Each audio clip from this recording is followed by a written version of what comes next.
Hey, Matthew here from Autosium. A lot of people dream of riding motorcycles, but not enough people talk about how many new riders quit, sometimes after one bad ride. Let's talk about why that happens and how you can make sure it doesn't happen to you.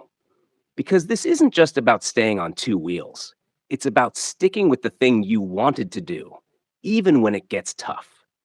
So let's break this down. Why do new riders quit? Let's start with the biggest reason new riders quit: fear. Real talk. Motorcycles are dangerous. Everyone knows it. You hear the stats. You've probably had at least one friend or family member say, "Hope you've got life insurance." The fear kicks in before you even throw a leg over the bike. Then you go for your first real ride. Maybe it's going well until something shakes you. A squirrel runs out, a car cuts you off, or you hit some gravel and the rear tire twitches. Suddenly your heart's pounding, your palms are sweaty, and all you can think is, I could have died just now. That's the moment a lot of riders walk away. They park the bike in the garage and never take it back out. But here's the truth: that fear is normal. Everyone feels it. What matters is what you do with it. Fear isn't your enemy, it's your warning system. It keeps you sharp. The mistake people make is thinking they have to be fearless to ride. You don't. You just need to learn how to ride with fear, not against it. The real fix? Education and exposure. The more you ride and the more you learn, the more manageable that fear becomes. Take a motorcycle safety course, even if you've already got your license. Ride in empty parking lots. Practice low speed control, emergency stops, and cornering. Start slow. Ride short distances. Build up gradually. Each ride adds experience. And with each experience, your brain starts to calm down. That squirrel? You learn to expect wildlife in rural areas. That car? You get better at reading traffic and staying visible. That gravel? You learn how to stay relaxed and ride it out. Fear fades as confidence grows. But don't try to rush it. Don't compare yourself to people on YouTube doing wheelies or carving mountain roads. That's their chapter 20. You're on chapter 1. Take your time. And here's something most experienced riders will tell you: they were scared too. At the start, most of us were nervous every time we turned the key. You're not weak. You're not overthinking it. You're just a beginner. And beginners get scared. The goal isn't to eliminate fear, it's to respect it, prepare for it, and ride anyway. Because when you push through it, when you have that first moment where it clicks, where everything feels smooth and free, you realize something. Fear didn't stop you, it sharpened you. So gear up, breathe deep, and take that next ride. You've got this. Number 2, bad bike choice. This one hits harder than most because it's so preventable, but it happens all the time. A new rider walks into a dealership full of adrenaline and ambition. Maybe they've been dreaming about this for years. They're finally ready to get their first bike. But here's where it goes wrong. They see that sleek 1000cc Supersport gleaming under the lights, or a big V twin cruiser that looks like it belongs in a movie. And the salesperson? They say what a lot of people say: you'll grow into it. Spoiler alert, you won't. At least not the way you think. You don't grow into a bike by surviving it. You grow as a rider by learning the fundamentals, by getting comfortable with the machine, by building skills. And none of that happens when the bike you're on is fighting you the entire time. When you're new, everything is new: throttle control, clutch timing, counter steering, looking through turns, slow speed maneuvers, emergency braking. And if your first bike is too heavy, too tall, or too powerful, you're not learning to ride. You're just trying not to crash. What does that feel like? Stress, fear, tension. You'll find yourself dreading intersections, hating stop and go traffic, panicking on tight corners. And instead of enjoying the freedom and thrill of riding, you start asking yourself, why did I even want to do this? That's when the doubt creeps in. Maybe I'm not cut out for this. Maybe riding's not for me. But the truth is, riding could have been for you if someone had put you on the right bike. New riders need something manageable. Lightweight, low seat height, smooth power delivery, forgiving controls. A bike that encourages you to learn without punishing your mistakes. That's how you build confidence. Think bikes like the Honda Rebel 300 or 500, Yamaha MT-03 or MT-07, Kawasaki Z400 or Ninja 400, Suzuki SV650. These aren't beginner only bikes. They're confidence machines. They're what help you go from awkward and anxious to smooth and in control. And yeah, you'll hear people say, you'll get bored with it in 6 months. But honestly, that's not a bad thing. Getting bored means you've outgrown it naturally because you learned and now you're ready to move up. But if you quit because your bike scared you half to death or made every ride feel like a chore, then you never even had the chance to grow. There's no shame in starting small. In fact, it's one of the smartest things you can do. Start with a bike that lets you make mistakes and teaches you to ride, not survive. A bike that makes you want to go out again the next day, not park it and forget it. Choose a bike that builds your confidence, not one that tests your ego, because confidence is what keeps you riding. And that's the goal, right? To keep riding, to stay on the bike, to love it long enough to get really, truly good at it. Start with the right ride and give yourself a chance. Number 3, information overload. Let's be real. There has never been more motorcycle content out there than right now. YouTube videos, Reddit threads, TikToks, Instagram reels, podcasts, Facebook groups, forums that have existed since the early 2000s, you name it. And while that sounds like a good thing, it can actually be a nightmare for new riders. Because here's what happens: you're excited, maybe a little nervous, and you want to be prepared. So you start looking for tips, advice, gear reviews, beginner do's and don'ts. That's smart, right? But 5 minutes in, you're drowning in conflicting opinions. One guy tells you not to bother riding unless you have full race leathers, track experience, and ABS. Another says a t-shirt and jeans are fine for a Sunday cruise. One channel insists that you master trail braking on your first month. Another says, don't even leave your neighborhood until you've practiced emergency stops 100 times. You scroll through 10 videos, 15 forum posts, 3 TikToks, and suddenly you feel more confused than informed. It's not that the information is bad, it's that it's too much, too soon. And for someone just starting out, that flood of advice can paralyze you. You start second guessing every decision: what gear to buy, what technique to use, whether you're learning the right way. That kind of pressure can suck the joy right out of it. Instead of looking forward to your next ride, you're stuck wondering if you're going to do something wrong, if you're going to stall and someone will judge you, if you're not learning fast enough, if you're already behind. But here's the truth: everyone learns differently, and every rider starts at zero.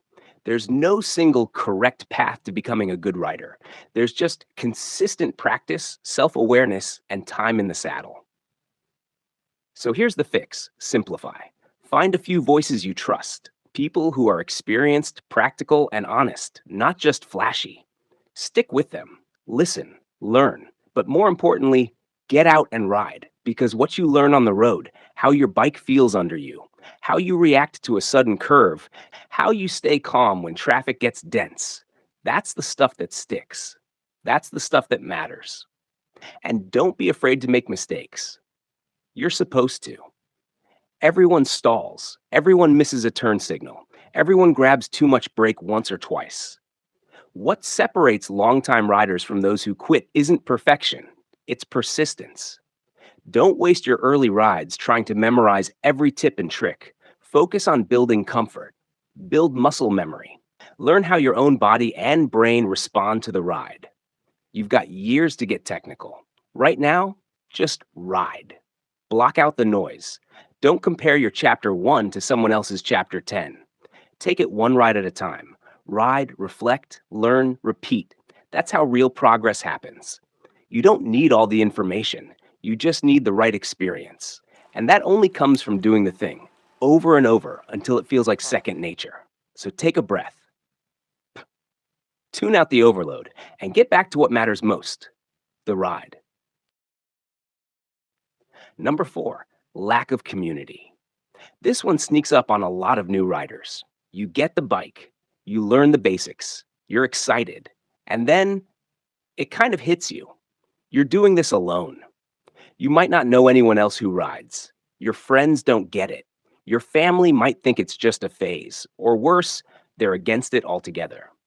So while you're fired up about this new chapter, there's no one around who really understands what it feels like to ride for the first time, or stall in traffic, or finally nail a corner. And that loneliness, it can wear you down because riding isn't just about controlling the machine, it's about sharing the experience, the stories, the lessons, the laughs, the miles. When you don't have people to connect with about any of that, it's easy to feel isolated, and it's even easier to give up. This is where a lot of riders fade out. They love riding, but without a crew, without encouragement, without someone to say, yeah, I've been there, it loses some of that spark. But here's the good news: the riding community is massive, and most of it is incredibly welcoming. You just haven't found your people yet. Start simple. Search for local bike nights, weekend rides, or beginner meetups in your area. Almost every city or town has some kind of riding group. Show up, even if you don't know anyone, even if you feel awkward. You'd be surprised how many veteran riders will walk up, check out your bike, and start chatting. And online, it's a gold mine.